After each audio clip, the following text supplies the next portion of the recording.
से मतलब एक घर है, घर से यहाँ मतलब है जिसमें हम लोग रहते हैं। यहाँ घर से मतलब ये घर नहीं है, एक पत्थर से बना हुआ घर नहीं है। यहाँ घर से मतलब एक वातावरण है। तो हमारे चारों तरफ जो पर्यावरण है, हवा है, पानी है, जमीन है, ये तीनों चीजें मिलके आप समझ लें कि पारिस्थितिकी जो है वो बनाती है। ठीक है। अब ये जो पारिस्थितिकी है, क्योंकि पर्यावरण प्रदूषण से बहुत सारी समस्याएं क्रिएट हो गई, तो इसलिए इस पारिस्थितिकी से रिलेटेड जो है वो स्वीडन है, स्वीडन नाम का देश है, उसकी राजधानी है स्टॉकहोम। उसमें 5 जून को 1972 को जो है ये पर्यावरण के संरक्षण के लिए एक मीटिंग कई देशों में उसमें भाग लिया था, वो मीटिंग आयोजित की थी। इसलिए आप लोगों को पता होगा कि 5 जून को क्या होता है, ये 5 जून की डेट तब से जो है 5 जून को जो है वो पर्यावरण दिवस जो है वो मनाया जाता है। अब इसमें जो पारिस्थितिकी तंत्र है, इस पारिस्थितिकी तंत्र में अब जीव कहाँ रहते हैं? तो जाहिर सी बात है कि जीव जो है नॉर्मली 2 जगहों पर रहते हैं। एक तो क्या हो गया, स्थलीय, अच्छा सॉरी, इससे पहले पारिस्थितिकी तंत्र भी 2 प्रकार का हो सकता है। एक तो प्राकृतिक, नेचुरल, और एक क्या हो गया, कृत्रिम। और प्राकृतिक भी 2 तरह का हो गया, इसको आप कह सकते हो कि स्थलीय और जलीय। तो जो जमीन पे जो रहते हैं और जो पानी में रहते हैं जीव, ठीक है। तो जमीन पे रहने वालों के लिए स्थलीय पारिस्थितिकी तंत्र हो गया या परितंत्र हो गया, और जल में रहने वालों के लिए जलीय पारिस्थितिकी तंत्र हो गया या परितंत्र हो गया। कृत्रिम का मतलब है कि जैसे आपने देखा होगा ये कृत्रिम एक्वेरियम बना दिया जाता है जिसमें मछलियों को रखा जाता है, तो वो उसका नेचुरल घर नहीं है बल्कि रेडीमेड है। चिड़ियाघर को भी आप इस कैटेगरी में कह सकते हो कि वो एक जो है उसका नेचुरल घर नहीं है, वो सब चीजें कृत्रिम में आ जाती है। अब यहाँ जलीय में भी जो जल है वो 2 तरह का होता है। एक तो लवणीय, लवणीय का मतलब है खारा पानी, और एक अलवणीय। अलवणीय से मतलब आप बस इतना सा ले लें कि जो मीठा पानी है। अब खारा पानी, जो खारे पानी की झीलें और समुद्र है, और मीठा पानी जो नदियां हैं, तालाब है, नाले हैं, जिनका पानी पीने योग्य है, वो सब चीजें आ गई इसके अंदर। तो ये जलीय पारिस्थितिकी तंत्र भी इस प्रकार से जो है इसको बांटा गया है। ठीक है। और इसके बाद में अलवणीय में भी 2 प्रकार के हैं। एक तो जो है वो स्थिर है, जैसे तालाब है, पोखर वगैरह होते हैं, ये क्या चीजें हैं, ये स्थिर है, एक जगह से दूसरी जगह नहीं जाते। और एक वो होता है जो बहते रहते हैं, जैसे कि नदियां, झीलें, ठीक है ना, जो सॉरी नहरें जो है ये क्या होती रहती है, बहती जाती है, इसमें पानी एक जगह से दूसरी जगह पर। तो इस तरह से ये, अब आपको इनके उदाहरण पूछे जा सकते हैं, तो बस अगर हमने ये थोड़ा इनका मीनिंग समझा हुआ हो तो हम इनके उदाहरण जो है आराम से दे सकते हैं। ठीक है। अब उसके बाद में ध्यान रखना, इसमें जीवों में भी ये चीज होती है कि कुछ है जो लवणीय जल में रह सकते हैं, कुछ है वो अलवणीय जल में रहते हैं। तो जीवों का भी, पानी के भी अलग अलग इसमें कैटेगरी होती है। अब पारिस्थितिकी के जो घटक हैं, वो घटक कौन कौन से हैं? 2 तरह के घटक हैं, एक तो जैविक और एक। इसमें भी सिंपल सी बात है कि जो जैविक घटक होते हैं, जिसमें कि क्या होती है, हमारी भाषा में बोले तो क्या होगी, जान होगी जिसमें। और अजैविक जो घटक है उसमें क्या नहीं होगी, जान नहीं होगी। जो निर्जीव चीजें हैं जिसमें जमीन और पानी प्रमुख आ गए, हवा आ गई, ये सब के सब क्या है, अजैविक घटक है। तो कोई भी पारिस्थितिकी किससे मिलकर बढ़ती है, ध्यान रखना, जैविक और अजैविक। अब जो मैंने कहा ना रहने का घर, तो मतलब जो उस घर के अंदर जो जीव है ना वो भी पारिस्थितिकी के अंदर आ गए। तो पारिस्थितिकी जो है वो जैविक और अजैविक घटकों से मिलकर बनती है। अब उसके बाद में पारिस्थितिकी तंत्र के अब ये जो घटक हैं इसमें भी अब जो जैविक घटक हैं, इस जैविक घटकों में भी दो प्रकार हैं या कई प्रकार हैं ऐसा हम कह सकते हैं। लेकिन दो प्रकार से मतलब क्या है, तो दो प्रकार से मतलब यहाँ पर यह है कि प्रोड्यूसर जो निर्माता, इसको पोषक भी कह सकते हो, और एक होता है उपभोक्ता।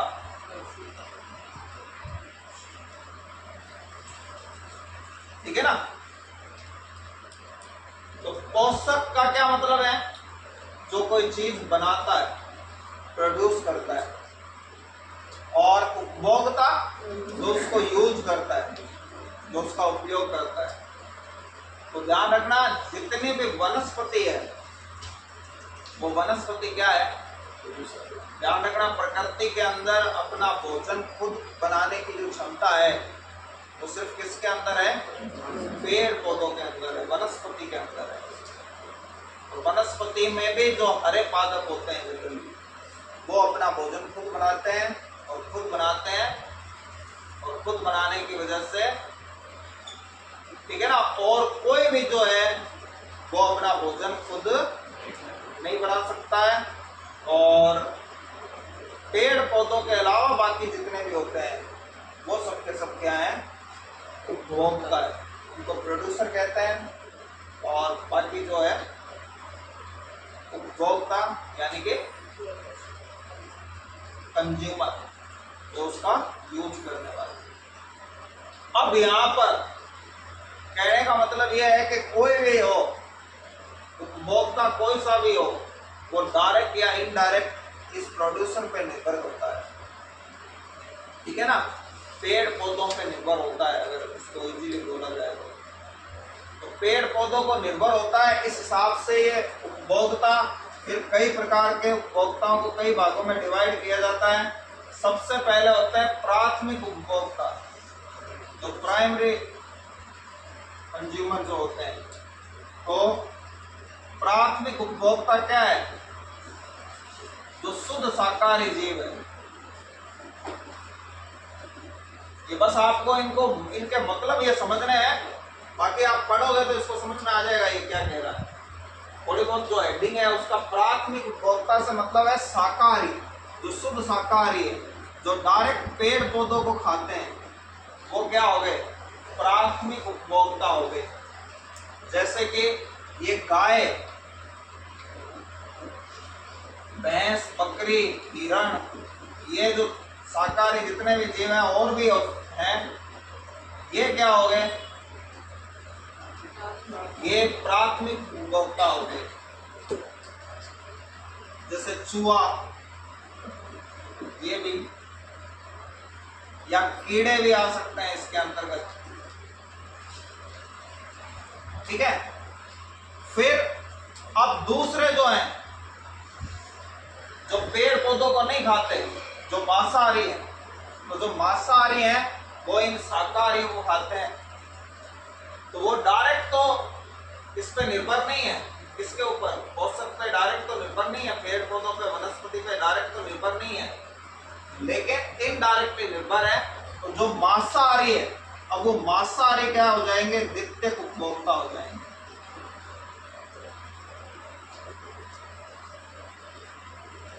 अब ये चैन पे डिपेंड करता है, द्वितीयक उपभोक्ता भी होता है, तृतीयक भी हो सकता है, चतुर्थ भी हो सकता है। तो ये उस चैन पे डिपेंड करता है कि वो किस प्रकार का उपभोक्ता है। जैसे अब यहाँ पे शेर है, वो हिरण को, बकरी को, गाय को, भैंस को, इनको खा रहा है, डायरेक्ट उसको अवेलेबल हो गए, तो इस केस में यहाँ शेयर द्वितीय उपभोक्ता हो जाएगा। ठीक है। अब ये चेन लंबी भी हो सकती है। जो कीड़े मकोड़े हैं ये पेड़ पौधों को खाते हैं या फूलों का रस चूसते हैं, जो कुछ भी है ये पेड़ पौधों पर निर्भर है। इन कीड़ों को, ये जो कीड़ा मकोड़ा है, जो भी कीट है, इस कीट को जो है वो कौन खा गया? मान लीजिए मेंढक खा गया। मेंढकों का भोजन कीट होते हैं, तो ये मेंढक क्या हो गया? प्राथमिक उपभोक्ता हो गया। फिर इस मेंढक को सांप खा गया मान लीजिए, तो सांप द्वितीय उपभोक्ता हो गया।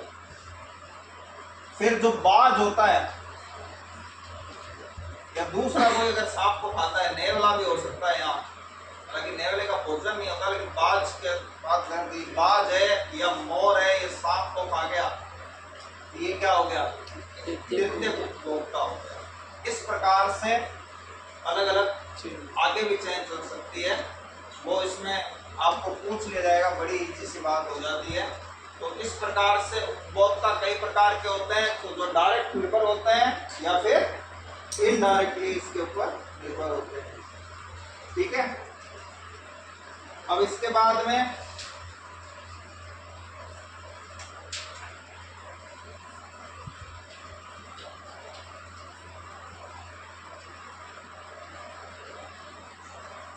उसमें 3 भागों में इसको बांटा गया है। तो जो इसमें जो पहला पार्ट है, वो पहला पार्ट है अकार्बनिक पदार्थ। अकार्बनिक पदार्थ कौन से हो गए? हम पढ़ चुके हैं पूरा केमिस्ट्री में चैप्टर हाइड्रोकार्बन। तो कार्बन और हाइड्रोजन से मिलकर बने हुए यौगिक होते हैं, उसी को हाइड्रोकार्बन भी कहते हैं और कार्बनिक यौगिक भी कहते हैं। कार्बनिक यौगिक किसको कहते हैं? ये पूरी तरह से हमने इस चीज को पढ़ लिया था एक्सप्लेन के तौर पे। तो ध्यान रखना, जैविक घटक जो है जनरली, उन जैविक घटकों में हालांकि निर्जीव भी हो सकता है, ये हम सब पढ़ चुके हैं कि हमारे भोजन के अंदर कार्बोहाइड्रेट, वसा, प्रोटीन, ये चीजें होती है ना, विटामिन, ये सब के सब क्या है? ये कार्बनिक यौगिक है। तो कार्बनिक यौगिक है, तो ये अजैविक घटक का कौन सा रूप है? अकार्बनिक घटक है। ठीक है ना। अजैविक, अभी ये सब निर्जीव है ना, कार्बोहाइड्रेट वगैरह। गेहूं है, ध्यान रखना, वो निर्जीव है। गेहूं का पौधा जरूर सजीव है, लेकिन गेहूं क्या हो गया? एक तरह से निर्जीव हो गया। तो अजैविक घटक जो है ये कार्बोहाइड्रेट, वसा, प्रोटीन वगैरह, ये सब कार्बनिक यौगिक हैं। तो इसको क्या कहेंगे? अजैविक घटकों का कौन सा प्रकार कहेंगे? कार्बनिक प्रकार। इसके अलावा जो अजैविक घटक है उसमें जो कार्बनिक यौगिक नहीं होते, अब ऐसे बहुत सारे हो सकते हैं, जिसमें प्रमुख है पानी। पानी क्या है? कार्बनिक यौगिक नहीं है। तो पानी को क्या बोलेंगे फिर? अकार्बनिक। जो कार्बनिक नहीं होते हैं ना, उन केमिकल को क्या कहा जाता है? अकार्बनिक। हालांकि हमने इसको नहीं पढ़ा, लेकिन फिर भी आप ये समझ लें कि कार्बनिक को छोड़ के बाकी सारी चीजें हैं वो कैसी है? अकार्बनिक है। जिसमें जल है, जल एक कार्बनिक यौगिक नहीं है, तो इसका फार्मूला H2 होता है। इसमें कार्बन नहीं है, हाइड्रोजन तो है, कार्बन नहीं है। इसी तरीके से मिट्टी का फार्मूला भी क्या होता है? SiO2। ये भी कार्बनिक यौगिक नहीं है, इसमें ना कार्बन है ना हाइड्रोजन है, सिलिकेट से बने हुए। तो ये इस तरह की जो चीजें हैं जो कार्बनिक यौगिक नहीं हो, और कार्बनिक यौगिक वही हैं जो हमने खाने के जो घटक पढ़े हैं जो कार्बनिक होते हैं, बस वो कार्बनिक है, उसको छोड़ के बाकी सबके सब क्या है? अकार्बनिक घटक है। ठीक है भाई। इसी तरीके से अब आगे इसमें तीसरे हैं जलवायु कारक। तो जलवायु कारक क्या होते हैं? जो हमारे चारों तरफ की जलवायु है जो हमें प्रभावित करती है। इस जलवायु में क्या चीज प्रभावित करती है? क्या क्या होना चाहिए जीवों के लिए या अजीवों के लिए भी? जैविक घटकों के लिए भी जरूरी है। चलो अपन जैविक घटकों की बात करते हैं। क्या चीज जरूरी है? हवा। प्रकाश तो फिर भी नहीं हो तो काम चल जाएगा, लेकिन सबसे पहले तो सबसे जरूरी चीज हाँ प्रकाश भी है। जलवायु कारक में कौन है? अकार्बनिक घटक या कारक या कार्बनिक घटक। और तीसरा जलवायु, इसमें जल हो गया, सॉरी जल क्या, हवा हो गई, और क्या हो गया, प्रकाश हो गया। अब जलवायु का और कौन कौन सा हिस्सा है? आर्द्रता। आर्द्रता क्या होती है? ह्यूमिडिटी जो होती है, जिसको हम उमस बोलते हैं। ये वायु के अंदर जो पानी की मात्रा है, जैसे बरसात का मौसम शुरू हो रहा है तो जुलाई अगस्त हमारे यहाँ आर्द्रता वाले महीने होते हैं, तो वो पानी, लेकिन पानी एक दूसरे रूप में है कि इसमें हवा में आर्द्रता बढ़ जाती है, तो ह्यूमिडिटी, इसमें कंसंट्रेशन पानी की ज़्यादा हो जाती है, तो इस वजह से ह्यूमिडिटी इसके अंदर हो जाती है। तो ये भी क्या है? ये भी जलवायु कारक है। और इसके अलावा हवा होगी, बरसात, ठीक है ना, बरसात भी इसी तरह का है, और टेम्परेचर, ये सब के सब क्या है? जलवायु कारक। सीधे शब्दों में कहें तो इसको आप मौसम भी कह सकते हैं। तो मौसम के जितने भी घटक हैं, लाइट, प्रकाश, प्रकाश भी बहुत सारी चीज़ों के लिए जरूरी है, जैविक और अजैविक घटकों के लिए लाइट। और लाइट से मतलब यहाँ सनलाइट से है, सूर्य का जो प्रकाश है, कृत्रिम प्रकाश की नहीं बात की जा रही, ये प्रकाश भी इसके लिए जरूरी है। फिर ये उपभोक्ता के प्रकार हैं, ये मैं आपको बता ही चुका हूँ, ये आप देख लेना इसमें कि कौन सा। अब उसके बाद में ये उत्पादक या पोषक के बारे में भी हो गया। अब खाद्य श्रृंखला और खाद्य जाल, तो अभी भी मैंने आपको ये जो बताया, ये क्या चीज है? ये खाद्य श्रृंखला है।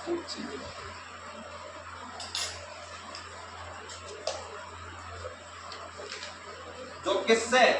इस पोषक से, या इसका एक दूसरा ये हिंदी में वर्ड है उत्पादक। मैंने इंग्लिश वर्ड बताया ना, प्रोड्यूसर। प्रोड्यूसर की हिंदी क्या होती है? उत्पादक। जो उत्पादक से शुरू होती है, और कहाँ पे? कंटिन्यू, फिर उसमें उपभोक्ता आते हैं, प्राथमिक, द्वितीयक, चतुर्थ, जितने भी हो, उसको तो कहते हैं खाद्य श्रृंखला। अब कई बार क्या होता है, खूब सारी खाद्य श्रृंखला जो है वो आपस में जुड़ी हुई होती है। यानी ये तो एक खाद्य श्रृंखला थी जो मैंने आपको बताई, लेकिन कई बार क्या होता है कि कई सारी खाद्य श्रृंखलाएं आपस में जुड़ जाती हैं। तो कई सारी खाद्य श्रृंखलाएं आपस में जुड़ जाती हैं। तो जैसे सबसे पहले ये उत्पादक, या जो पोषक है, प्रोड्यूसर है, ये उत्पादक यानी कि जो पेड़ पौधे हैं, वनस्पति है। अब वनस्पति जो है, इसको कीड़े भी खा रहे हैं, गाय भी खा रही है, बकरी भी खा रही है, ठीक है, इस तरह से ये चीज है। अब इस कीड़े को जो है मेंढक खा रहा है, जरूरी नहीं है मेंढक खाए, ये चिड़िया भी इसको खाती है, या दूसरे कुछ पक्षी है वो भी इसको खाते हैं, या जो गाय है, इस गाय को डायरेक्ट शेर भी खा सकता है, और दूसरे छोटे मोटे जीव होते हैं, भेड़िया या गीदड़, लोमड़ी, ये भी खा सकते हैं, ठीक है। हालांकि वो गाय का शिकार नहीं कर सकते भेड़, लेकिन बकरी का कर सकते हैं। मान लीजिए ये बकरी है, इसको खा गए। अब जो शेर है वो क्या कर सकता है? वो भेड़िया को भी खा जाएगा, डायरेक्ट गाय को भी खा जाएगा, बकरी को भी खा जाएगा। तो इस तरह से कई सारी खाद्य श्रृंखलाएं आपस में जुड़ गई, तो वो क्या हो गया? खाद्य जाल। श्रृंखला की बात करें तो एक सीरीज चलेगी जिसमें एक ही लाइन होगी, और अगर इसी चीज को क्या कर दिया जाए, बढ़ा दिया जाए, खोल के उलझा दिया जाए। अभी जो चिड़िया है, इसको भी मान लो कोई खा गया, इस चिड़िया को मान लीजिए कि सांप खा गया या कुत्ता खा गया। कुत्ता जो है वो जंगल में चला गया, इसको मान लीजिए इसने भेड़िए ने मार दिया, फिर भेड़िया को शेर ने मार दिया। तो इस तरीके से कई प्रकार की खाद्य श्रृंखलाएं आपस में उलझ जाएंगे, तो वो क्या बन जाएगा? खाद्य जाल। इस श्रृंखला का मतलब है एक धागा, एक सीरीज। और कई सारे धागे मिल जाएंगे तो क्या बन जाता है, जाल बन जाता है। बस सिंपल सी बात है। ये आप देख लेना। अब ऊर्जा का प्रवाह, अब ध्यान रखना, ऊर्जा का प्रकृति में स्रोत, इस परिस्थिति में ऊर्जा का जो स्रोत है वो कौन है? ऊर्जा का स्रोत है सूर्य। और किसी भी जीव में डायरेक्ट ये ताकत नहीं है जो क्या कर सके, सूर्य से प्रकाश ऊर्जा को डायरेक्ट हासिल कर सके। समझ में आ गया ना? सूर्य से डायरेक्ट ऊर्जा हासिल करना किसी भी जीव के बुद्धि की बात नहीं है। सिर्फ पेड़ पौधों में यह क्षमता है जो क्या कर सकते हैं, जो सूर्य से डायरेक्ट ऊर्जा हासिल कर सकते हैं। और सूर्य से डायरेक्ट ऊर्जा हासिल करने के बाद अब ये ऊर्जा आगे से आगे पहुंचती जाती है एक चैन में। एक चैन के अंदर ये ऊर्जा पहुंच गई। अब चैन में ये ऊर्जा पहुंच गई तो चैन में ऊर्जा पहुंचने के बाद जो है, जैसे कि मान लीजिए कीड़ा है, इसको मेंढक खा गया, मेंढक को सांप खा गया, सांप को बाज खा गया, ये एक खाद्य श्रृंखला होगी। तो ये जो ऊर्जा का जो प्रवाह है वो किससे होता है? उत्पादक से किसकी तरफ होता है? ठीक है ना, उपभोक्ता की तरफ होता है। और दूसरी बात यह है कि जितनी इसमें ऊर्जा होती है, जितनी इसको मिलती है उतनी इसको नहीं मिल पाती, जितनी इसको मिलती है उतनी इसको नहीं मिलती। तो जैसे जैसे ये चैन आगे चलती जाएगी क्या होता जाएगा, क्या होता जाएगा, ऊर्जा घटती जाएगी, ऊर्जा का जो प्रवाह है। ठीक है ना? तो ये पारिस्थितिकी का रूल है। ठीक है? और